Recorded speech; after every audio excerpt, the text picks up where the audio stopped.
Mariupol is a city in ruins. Bombs fell for 64 days straight. More than half of all the buildings were destroyed, and tens of thousands of people were killed or injured.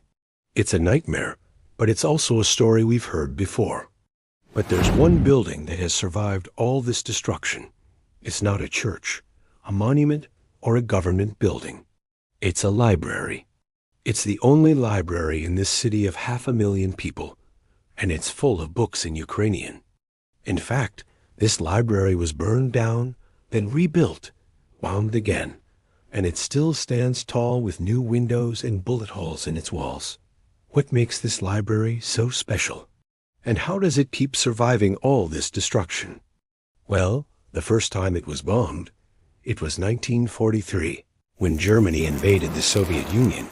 The Nazis hated books, especially books in Ukrainian. So they burned them all, more than 2 million of them. They burned this library to the ground.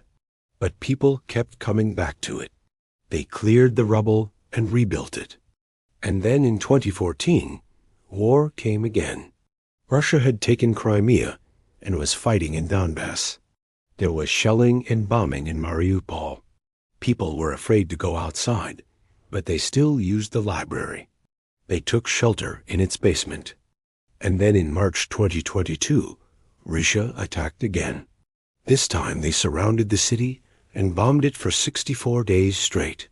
Homes and hospitals and schools were destroyed, but the library stood tall, although most of the books inside were destroyed. So why did people protect this library? Why did they rebuild it? Twice. Why do they keep going back to it? Well, it's because knowledge is power. And this library was a symbol of their culture, their identity, and their freedom. When the bombs fell, when everything was destroyed around them, this library gave people hope. It gave them something to believe in. People have been coming to this library for nearly 100 years. Their grandparents came here. Their parents came here. And they wanted their children to come here too. They wanted to pass on the love of reading. There are lots of stories like this from Ukraine, about people who held on to culture and knowledge while bombs were falling all around them. Like the time a Russian soldier found a piano in a bombed-out apartment building.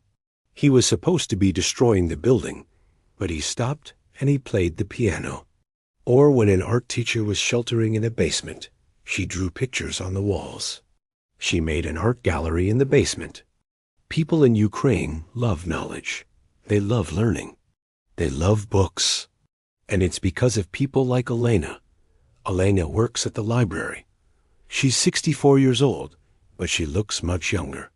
When I asked her why she loves this library, she told me, because I love life, because I love my country, because I love my city.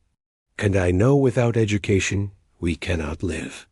She remembers the first time the library was destroyed, in 1943. She was just a little girl.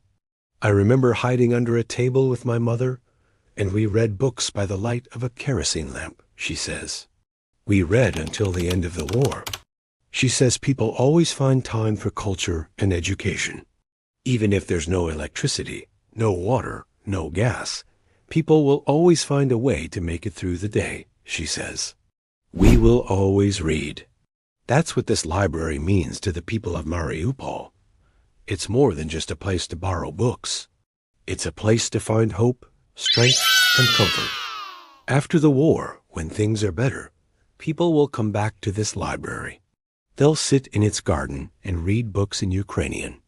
They'll teach their children to love reading. And they'll tell their grandchildren the story of the library that survived war and fire because knowledge is power and they never give up.